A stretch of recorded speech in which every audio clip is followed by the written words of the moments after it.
As an accompanying spouse at social gatherings, I often find myself surrounded by lawyers and people from the corporate world. Some kind person, in an attempt to get me to join the conversation, will say, so are you also a lawyer or a housewife? This is the moment I wait for. I smile and reply, I'm a perfumer. Pupils dilate with curiosity, and I rush in with fragrant stories from the perfume world. Typically, these conversations steer towards sense of our childhood and how fragrance makers like me use stories to create perfumes. So just as a story has a beginning, a middle, and an end, a fragrance has a top note, a heart note, and a base note. The scent of rain on wet earth, the smell of warm vanilla that makes you want to hug someone again just so that you can smell their air, the smell of clean skin. Someone smiles, someone's eyes light up, and someone will ask me for my phone number before the evening ends. You see, this is done so that we can sneak off privately to immerse ourselves in fragrant stories, looking for something or many things to love. There are reasons people tell these stories, and one of those reasons is the same reason that you and I find ourselves here this evening. People crave connection. We will do anything or go anywhere if we know that it will result in a good connection. A wink from your spouse across a crowded room, a hug, a point of recognition from someone you admire. These are things that we value. These are things that make us feel seen, heard, and loved. And at its core, every story is about connection. So after a decade or so of dabbling now in fragrance stories, imagine my surprise to find the same powerful connection in that timeless, elegant garment that defines us as Indians, the sari. In an attempt to wear, yes, I know, 100 saris last year that I had inherited from my grandmother, I inadvertently started the hashtag 100 Sari Pact. The idea was simple.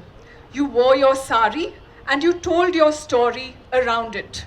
Take, for example, the story of Jaya Pandey. Jaya moved to the US with her husband, an engineer. They wanted to make it big. They wanted to come back to India, and they wanted to live happily ever after. Simple dreams. But Jaya's second son was born with autism. As a young bride in a new country, Jaya struggled with not just learning how to raise her child and cope with autism, but also with society, family and friends back in India who could not accept and understand Anand and his autism. When Anand was alienated and isolated, Jaya was alienated and isolated. Autism is represented by the color blue. So Jaya wore a blue sari 100 times last year and told their story. There were stories of happiness, stories of everyday struggle. People saw this simple woman in a beautiful sari and empathized with her.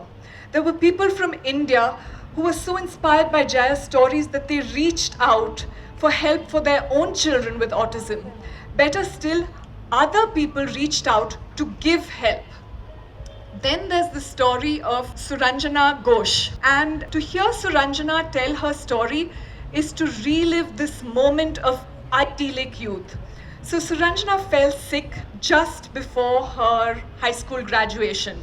The high school graduation is a moment of time that every Indian schoolgirl looks forward to. It's almost like a rite of passage into womanhood.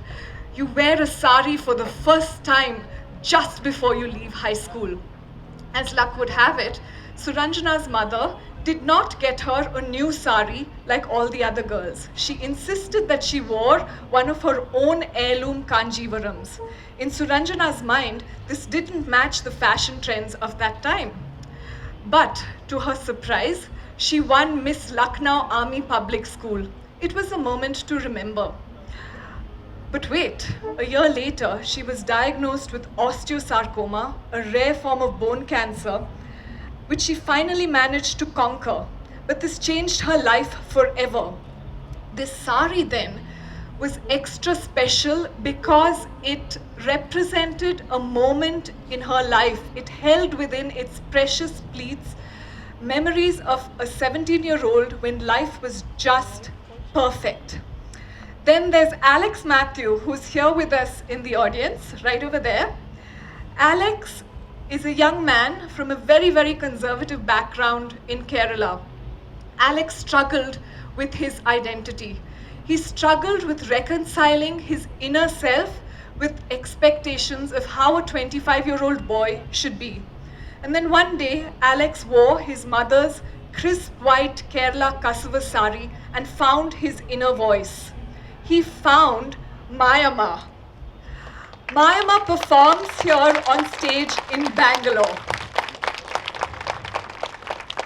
Mayama is a drag queen who stands for feminism, individualism, and gender equality. To watch Mayama perform on stage is to see Alex wanting you to see him the way he wants you to see him. And it is truly amazing. So we wore our saris and we told our stories using the hashtag 100 Sari Pact, and they were amazing stories like these. Many of them were stories of grief, happiness, pain, death, triumph, success. Great friendships were forged across the world. The sari, which was up until then a cultural artifact, became a medium for storytelling.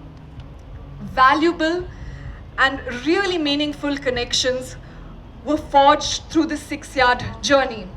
It was through one of these connections that I found myself on a textile trail to learn about the fabled Telia Rumal. The Telia Rumal, for the uninitiated, is a form of double ikat. Double ikat is made in only 4 places in the world, and amazingly, 2 of those places exist right here in India. So Srimati Mohan and I were walking along this dusty village road, and we suddenly found ourselves followed by a group of men. So we found ourselves being followed by this group of men, and of course, we panicked, right? So we're walking faster, these men are chasing us. One of them started yelling, "Manasire, Manasire!" Someone else wanted a photograph, and in the panic that followed, we were separated from the main group. So we decided very quickly to get it over with this photograph and then carry on.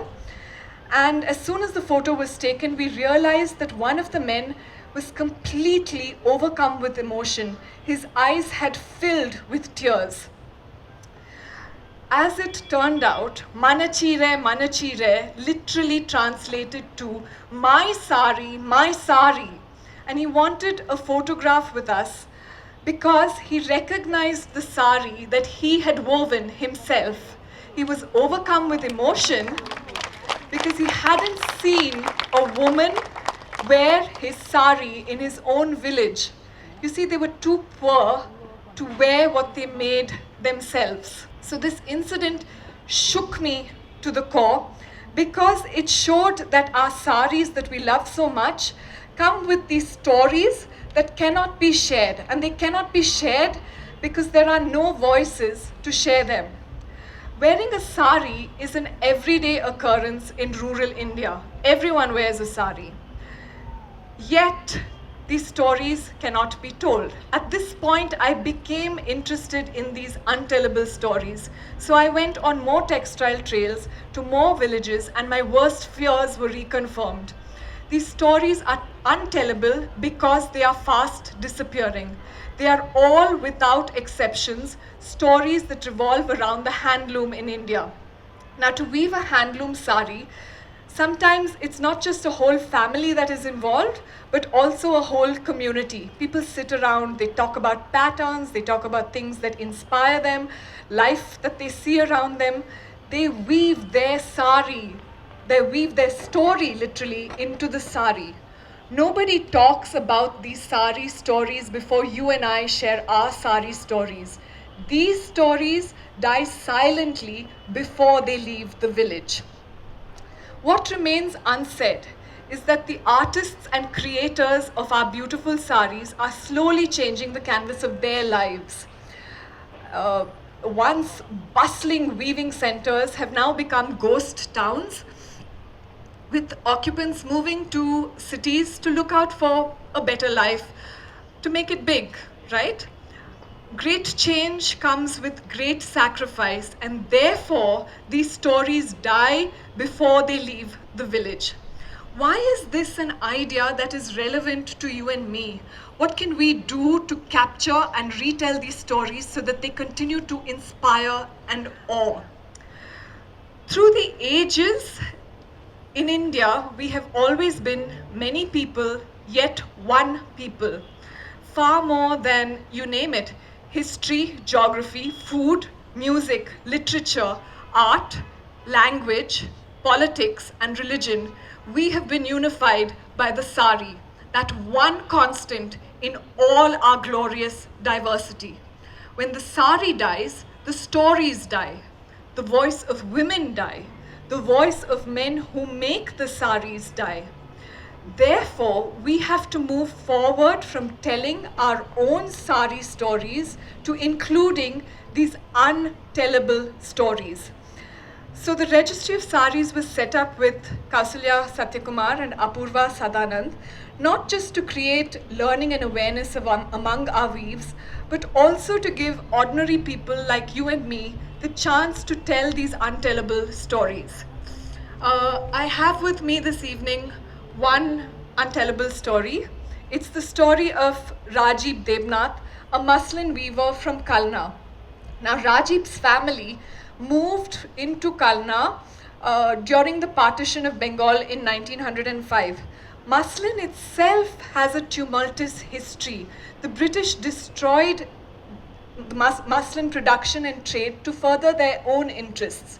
So when Rajiv's family moved here, they came literally to continue the art of creating cotton so fine that a spider's web looks thick. So Rajiv grew up and decided he wanted to be an IT engineer. And he went to the city and he found the city life was too stifling. It killed his imagination. He had no avenue to tell his stories through muslin. And I asked Rajiv why he came back to weaving. And he said to me, "You may think I make muslin, but actually muslin makes me. It makes me into a steadfast, patient artist with the infinite power of human creation. When the muslin stops, then I stops. This is an idea of India." Today I'm wearing a sari whose silk is from Bangalore. It was dyed and woven in Orissa, embroidered in Calcutta, and my blouse is from cotton that is made in Tamil Nadu and hand block printed in Andhra Pradesh. Like me, it is connected to many parts of India. For me, this is my idea of an inclusive India. I see in the audience today, there is an Ajrak sari from Gujarat, I think. Vidarbha tussar from, I don't know where, but it has Worli art on it. I see a Kanjivaram as well. These are all ideas of India.